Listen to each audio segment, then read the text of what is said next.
Hey guys, my name is Sharon Zay. Welcome back to my YouTube channel. Today's video we're going to be talking about one of the languages that I am so passionate about nowadays, which is Swahili, a language that is spoken in East Africa and also eastern part of Congo, or let's say just Eastern Africa, but not all countries of Eastern Africa. Yeah, it's okay, we'll get into that. It's a language that is really spoken a lot in East Africa. So in as much as I've loved this language, and it turned out to be the second language I was taught, or is it the first? I don't know, between that, but I want to say it's the first because I grew up in some town. So I'll say it's the first language that I was taught. Yeah, it's among the languages that I speak.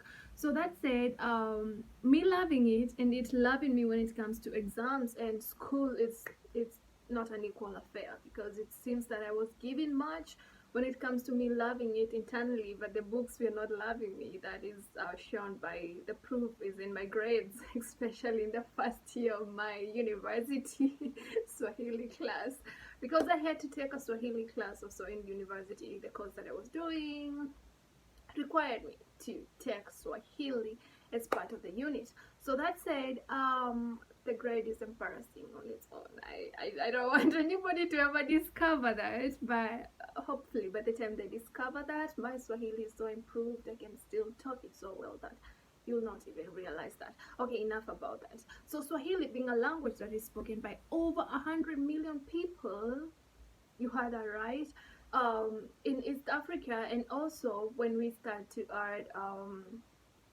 continents outside the continent of Africa, then I think the number of the people speaking that language is a bit higher. So being a language that is spoken by so many people, and you like traveling, it's such a language that is so sweet. I love Swahili, especially when it comes to the romantic side of it. It's a beautiful language. I like it. So that said, as a person who loves to travel, I've noticed that traveling in different parts of East Africa, Swahili is really different. It's really different. That's it. Because, for example, when I got to Tanzania, the Swahili there, I'm telling you, my friends, it's it's that Swahili that you just I just wanna listen. I just wanna listen. Just talk to me. And I'll say it's just the same thing when you travel to a place like the coastal, that is the Kenyan coast, which is Mombasa, which is also good in Swahili.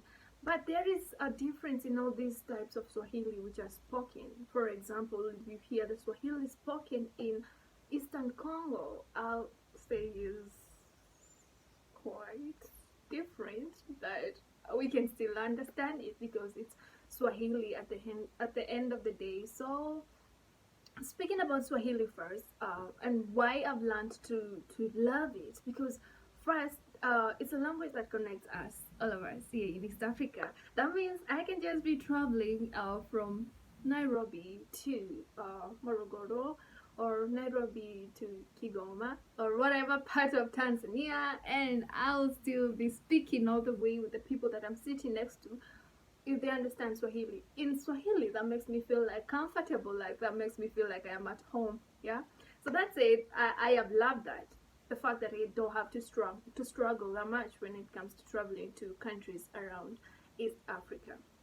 Okay, that's it. Let's talk about the professional part of the Swahili, where few people, actually very few people speak this type of Swahili, because oh my god, even my own friends, like I cannot even remember the last time that I heard someone speak like fluently 5 minutes of pure Swahili. Impossible. Like even a minute. People will just tend to mix it with Sheng, which is a slang spoken in Kenya, and or some native languages thrown here and there, and then it's just Swahili. Or people will toza, they'll just borrow some words from English and make them look like Swahili. Which is really funny thinking about right now. Some people go to a greater level when it comes to this. You just take a word from English and make it Swahili, and then it's just so funny. So that said, my journey of love in Swahili has also brought some surprises, especially when I go to countries like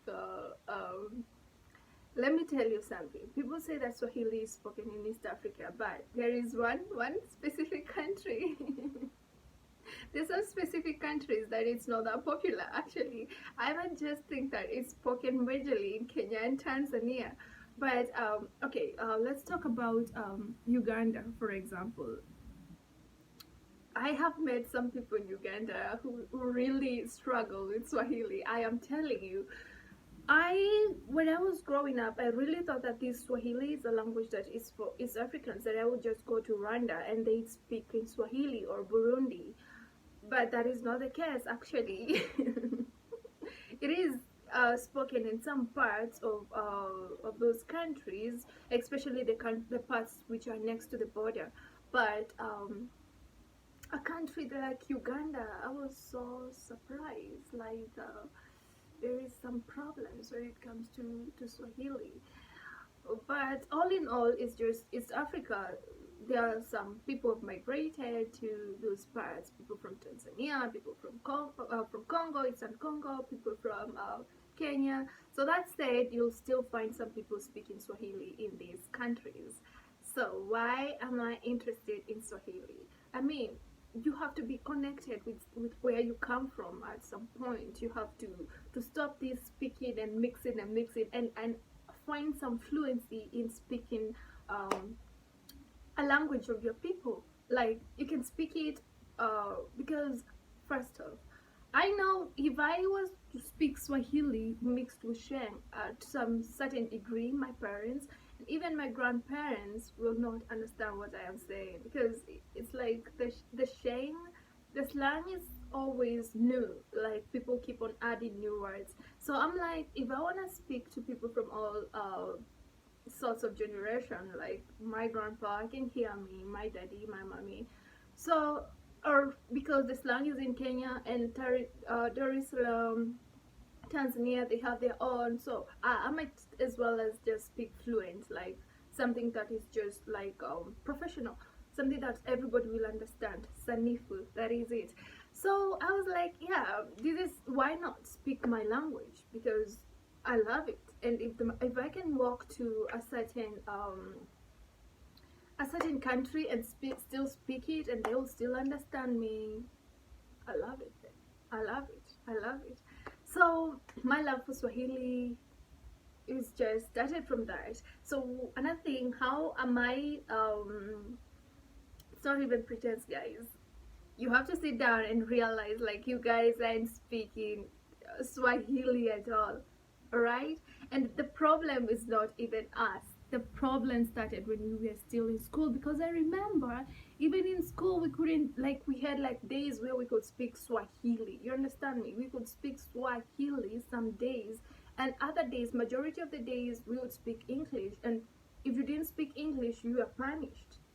Hello. And then, so how tutatunza vipi Kiswahili basi if it's this way, if you're punished for speaking it? So I want to say that I think the days where you speak Swahili and the days that you speak English should be normal, like should be equal, like at least equal, because this is a language that is growing. Let's start from there. It's a language that is growing, and it's growing. That means most people are gonna be speaking it, and it's gonna be one of the languages that is most spoken in Africa, if it's not already, because I don't know that much. So there is beauty in traveling to a different country and finding a person that speaks the language that you speak. And let me tell you, it's not only spoken in East Africa, because if you go to the borders, maybe northern Zambia, I want to say that any border that is bordering a country that speaks Swahili, you'll find them speaking Swahili.